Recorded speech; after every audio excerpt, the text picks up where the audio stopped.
Welcome to the Butler Beat. I'm your host, Jeff Stonick. One of the holiday traditions at Butler University is the performance of the Nutcracker at Clues Hall. Students in Butler's ballet program perform the dance, while the Butler Symphony Orchestra performs the music. Joining me today is Associate Professor of Dance at Butler, Derek Reed, to talk about the Nutcracker and also to talk about the future of the arts in America. Thank you for joining me today, Derek. How are you? I'm fine, thank you. It's my pleasure to be here. So what was your role in the production of the Nutcracker? As a member of the faculty, each one of us is responsible for choreography for the students throughout the year. In Nutcracker, I choreographed several dances in the second act of the show. How long have you been working on the production? Well, this production, we start pretty soon when school starts in August. I think we give the students an opportunity, especially the newer students, to acclimate themselves to Butler, get themselves back in shape, and we start auditions probably about the third week, so somewhere around the beginning of September. And as soon as auditions go, they last for about a week or two, we're right into the process of teaching choreography and rehearsing for the performance. Is this the largest performance that Butler will put on this year? Well, we do two big programs in terms of classical ballet each year. We always do the Nutcracker, and then in the spring we put together another big grand ballet, usually from the classical era in Russia. So it's typically a Petipa ballet, as Nutcracker is. How many people does it take to put on the production at such a large venue? Well, that's a good question. When I was performing professionally, I did the Nutcracker with a cast of probably around 30 adults and maybe 20 children. We've got a large department here, 110 majors. So we put on the production with 110 dance majors and 20 to 30 children. So it's a pretty big production. I think when people come and see all of those people on stage bowing at the end, they realize how large the production really is. How long has the Nutcracker been performed here at Butler? Well, now I don't know the answer to that. I would imagine that as long as there has been a dance department, there has been an opportunity to perform the Nutcracker. I attended Butler from 1983 to 1987, and we were doing Nutcracker then, and those weren't the first shows. So it's been a long time since Butler's been part of the Nutcracker tradition. Being at a liberal arts school, how successful would you say Butler's dance program has been? Well, the program has been very successful. It was a strong program, as I said, when I was here in the early 80s. It has continued to grow. I joined the faculty here in 2004, and when I walked in the doors, the program was quite a bit stronger than it was when I left, and we've tried to continue that process. Nationally, we are one of the top dance programs recognized for producing dancers and artists in other areas, in other disciplines. We continue to try and refine the program, looking for talented dancers. We do auditions from coast to coast, and that again enhances the quality of what we're able to produce here. In your opinion, from your time as a student to now, or your time as a faculty, has enrollment and interest of the arts been hurt due to the national financial situation? Well, I think at Butler, no. I think we've been really fortunate, particularly the last few years when we have had some really tough economic times. Our program has actually increased in size. There are probably a number of reasons for that, but certainly the interest to be a dancer, to be an artist, is as strong, if not stronger, than it ever was.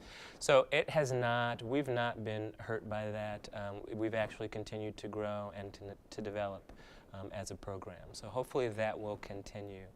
I think nationally there are some, in terms of the profession, professional arts organizations are hurting. We do our best to train students and prepare them for whatever opportunities may arise as they graduate. Hopefully their dreams of being a dancer can be realized, but we want to prepare them nonetheless for whatever, because it is very difficult for professional arts organizations. Speaking at a national level, statistics from a nationwide survey by the Gallup organization show that 95% of Americans believe that the arts is a key component in a child's well-rounded development. But reports have shown that the percentage of kids with access to music has declined 50% in the last 5 years. And a report by the U.S. Department of Education shows that students' availability to theater in elementary schools has dropped from 20 to 4% from 2009 to 2010. So why do you think institutions still cut programs when the demand is still high? Well, gosh, I mean, that's a tough question. I don't know why they're cutting the programs. It seems to me as if the research and the literature would suggest that if you want creative, well-rounded, diverse, citizen-oriented communities, then the arts should be a part of that. Unfortunately, I think that the arts, as any organization, needs money, and those people that are responsible for support and giving that money to deserving organizations are withholding that, maybe because they don't see the value, maybe because they didn't have strong arts experiences when they were younger. I don't really know the answer to that. All I can do is try and be the best advocate for the arts and education, the benefit that the arts has for communities as I can possibly be. What would you say the value is when you try to be an advocate for the arts programs? Well, certainly arts programs stimulate creativity. They offer opportunities for exposure in music, in movement, in expression such as theater. And those opportunities help us to think critically. They help us to develop bonds with our other people. Hopefully those bonds are not only between the performers but also between artists and audience. So there are a number of areas where exposure to the arts can stimulate some characteristics that we would hope for in the leaders of tomorrow. Do you think the lack of introduction to the arts at a young age will hurt the survival of arts in the near future? Probably. I certainly hope not, and I think that we should fight as best we can to have arts opportunities. In fact, today, Butler, the dance department, gave its second school performance. We do morning performances for different schools around the city. They're actually bussed into Clues. And we do a full production. It's not even just a small showing. We do the whole show. And hopefully those kind of experiences will spark some excitement, some interest, stimulate some fantasies for the kids, and help them to also become the advocates. So that's what we have to do. If we don't allow our youth to experience the arts in as full a capacity as we can, then yeah, they will suffer and they'll begin to die. If the trend continues and schools eliminate the majority of arts programs, what can be done outside of schools to introduce children to music, theater, and dance? Well, I think outreach is a big part of what you can do, certainly in schools. Outside of schools, we do our best to advertise in different kinds of communities, whether that's in maybe grocery stores, any place that there will be a public or an opportunity to expose someone to the possibilities. But really, schools are the primary place that we want to focus in terms of getting that exposure at a young age and starting that interest for these young people. In President Obama's 2011 to 2012 budget, he cut spending for the National Endowment for the Arts and Humanities by 13.3%. But in his most recent budget, the president increased the funding back by 5.5% and said in his speech, quote, "As long as I am president, I look forward to making sure the arts are a priority in this country," end quote. What do you think can be done from a government standpoint to help sustain the future of the arts? Well, I think those are the kind of actions that we need. I was aware of those statistics. I know that leading up to that point, actually, government support at federal level had risen. And I'm glad that we're moving back in the direction. We need support from community leaders, financial support.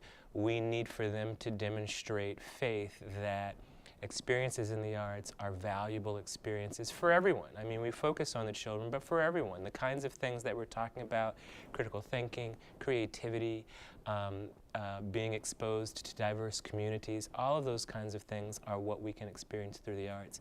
And we need our community leaders to actually support those opportunities. Finally, what would you like to see done by Butler to ensure the future of its arts programs? Well, I mean, it always comes down to money, right? And I think if we can continue to gain support from the administration, that we can continue to develop the program, continue to recruit nationally, and if Butler can also have a hand in getting the word out to the community that we have a valuable resource here, not only with the dance department, but Jordan College of Arts is a really fine institution. And if we can get that word out and gain support from the community, and they should be proud of what they have in Indianapolis, I think if Butler can work along those lines, then we'll all benefit. Well, thank you for joining me today, Professor Reed. I appreciate your time. My pleasure. In our next segment of the Butler Beat, Jill McCarter will talk jobs and internships with Butler's Director of Internship and Career Services. Constant talk of unemployment rates, changing job markets, and approaching graduation dates have added pressure to Butler students looking for jobs. Students worry about finding the right jobs to go along with their Butler degrees. Here to talk with me about the best way to land those positions is Gary Ballew, the Director of Internship and Career Services at Butler University. Hi, Gary. Hi, thanks for having me. Let's cut to the chase. Is there more pressure on students graduating from college now than there was to find jobs before?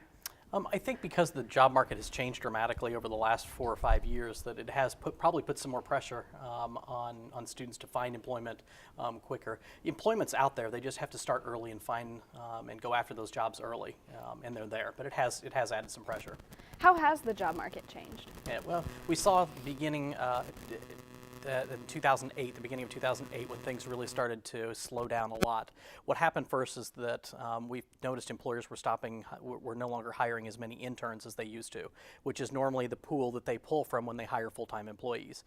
So that started to drop off, and it really started to drop off a little bit in 2009, and ever since then we've started to see it come back up. So that has changed. In addition to that, we find that it has taken students longer to find employment, so they have to start that much earlier than they used to. The economy was pretty good in the early 2000s, so students could start 3 or 4 months out and be just fine. Now that's not necessarily the case. So for students graduating in May, when should they start looking, or is it too late?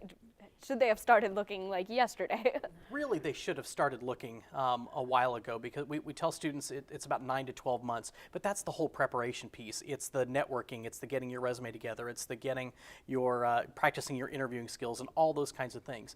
It's not too late. It is not too late. There are some industries that are really good right now, and they can find jobs within a very short period of time. But I would really recommend, if a student's graduating in May, that they really need to come see us, make an appointment, and get that plan moving in order to really, if they really want a job by the time they graduate in May. And what are some of those steps to landing a job and securing a position for graduation? Sure, I think it varies by certain areas, but really overall, the big picture, when you look at it, it's about starting to put that plan in motion. So it's starting early, getting your resume together, making sure that you've got 15 seconds to get your resume in front of somebody so that they want to interview you. That's the whole purpose of a resume. So it's getting the right things in front of them in that 15 seconds worth of time. So we teach students what to put where, and it's different for every department or for every type of field. Then building a network. Butler is a really well-connected school. We have lots of Butler alumni that are out there all over the nation really all over the world that want to help Butler students. So it's getting that network going. It's putting things on LinkedIn and using those tools effectively. And then it's really about practicing to make sure that you appear well in front of other people. So practicing your interviewing skills and those kinds of things. And then it's doing all those things, and you increase your time as you get closer to graduation. So, in January you might be doing it 10 hours a week or 5 hours a week, but really as you get closer, you want to be doing it almost full time as you get closer to graduation. And how has technology changed the way employers look at potential employees? Technology has changed the way people do business, but it's still, there's, when it comes right down to it, what we hear from employers, it's about the personal skills. It's about being able to sell your skills in front of an employer. It's not necessarily about how many jobs you apply to on certain websites. It has changed it. It's made it much easier to apply for jobs. It's made it much more quick, but I also think it clouds the whole picture because more people are applying, so you have to do some extra steps. You have to go that extra mile on a personal level rather than just apply for the job on a website. You have to contact those people and talk to them as well. In this competitive market, what kind of value does a Butler degree carry with it? Butler has a great reputation. We have some fantastic students that do some great things. So Butler students do really, really well. Now, with that being said, they still have to do all those preparation things in order to be successful in their job search. But, Butler has a great reputation, particularly in the Midwest. But I think we're starting to see, with the success of our sports teams, some of that. People know Butler's name and they respect Butler's name. In addition to that, we have a lot of alumni that are working in some key areas that have done some really good things up front, and that helps Butler students that are still here right now. For students who aren't graduating in May or December, when should students start looking at internships? Yeah, it's all about internships in today's job market. What we hear is that employers won't even look at a candidate that doesn't do at least one internship or do some kind of career-related experience, whether it's undergraduate research or something like that. So, I think everybody should at least do one internship opportunity while they're here at Butler, and I think they've got to start thinking about that. Generally, you start thinking about that in your sophomore year. So if there are lots of sophomores out there, I really think they need to be thinking about doing an internship over the summer or even in the spring semester. What kind of skills does an internship provide that maybe you can't learn in the classroom? I think it gives you real-world experience. You get to actually see, you hear a lot of things in the classroom, but you get to apply some of those things that you've learned in the classroom out in the real world. And you get to really see what's going on in the real world, because sometimes the classroom is a little bit different than the real world, and I think it's good for students to be exposed to that. I also think it helps them network with professionals, because nothing is a better test for if you might want to work for that company than doing an internship and getting that experience while you're here. Is there a magic number to how many internships you should do before you graduate? That's an interesting question. I don't think there's a magic number, but what I would say is that I think whatever fits into your schedule, the more, the better. If I tell students all the time, if you're required to do one experience, do two. It makes you a better candidate. If you're required to do two, like our College of Business students are required to do, then do three, because it's going to help you make those contacts. It's going to help you look as a better professional. And I think going that extra mile sets you apart. It's a crowded job market right now, so whatever's going to set you apart is what you want to do. If you get an internship, do you think that more students are offered jobs after their internships, maybe from where they even did their internship? Do you think that there's a connection there? Absolutely. What we hear is that employers use it as a test to see if they can, if they want to hire this person on full time. I believe the last study that I saw was about 50% of students that do an internship and want to work for that company generally can get a job within that company. It's changed a lot. That used to be a higher percentage back before the economy went south. But it's still, it's your easiest ticket into a job is to do an internship with that company. And what kind of resources does Butler have for its students? I think we have fantastic resources. The Internship Career Services Office is here for all students. We're also here for all alumni. We have lifetime career services, so even when you get out in the job market and you need help, we're here to help you. We have lots and lots of connections all around the country with alumni, and that I think can help. So we can help students put a resume together. We can help them practice their interviewing skills. We can help them make the connections that are really going to make a difference in their life down the road. But I also think that students need to utilize their professors and their departments as well. A lot of the professors on Butler's campus have some great connections, have some great ideas as to what a student should do with their major after they graduate. So I think that's important as well. In addition to that, I think the alumni office is a really good resource. They've got connections with thousands upon thousands of alumni that are out there. And I think joining the alumni network when a student graduates is a really good way to stay connected to the university and to stay connected to students in general. So how has the Internship and Career Services office, how you guys have to deal with things, how has that changed over the past years?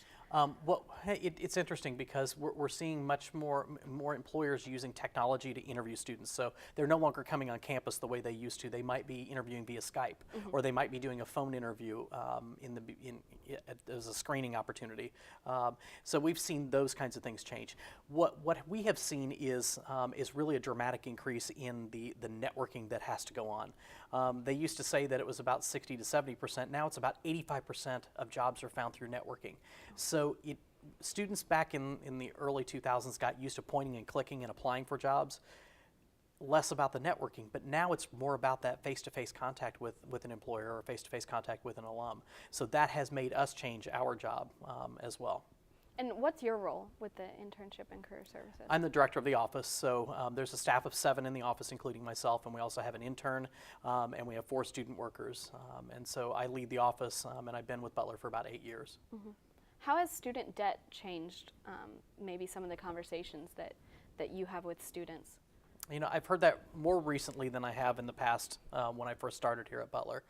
I think it's a huge concern. Students want to make sure that they're getting something out of, at the very end of their education, they want to make sure that they're getting the job that can lead them further down their path, their career path. So I've seen that a much higher concern from students than ever before. I think it's an important topic. I think it's really important for students to start early and to do those internships that make a more attractive candidate, so they don't necessarily have to start at a lower level. They can afford the things that they need to afford, plus pay back the student loans and those kinds of things. So, how does job placement rates at Butler compare with other schools? You know, we're right on par. I think in a lot of cases we're better than other universities.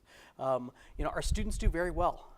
Our studies show that over the last 10 years, about 94% of our students are gainfully employed or in graduate school full-time, or doing what we call a gap year experience within 6 months of graduation. That stacks up with some great universities. So I don't think you know, Butler has anything. I think Butler students do really well.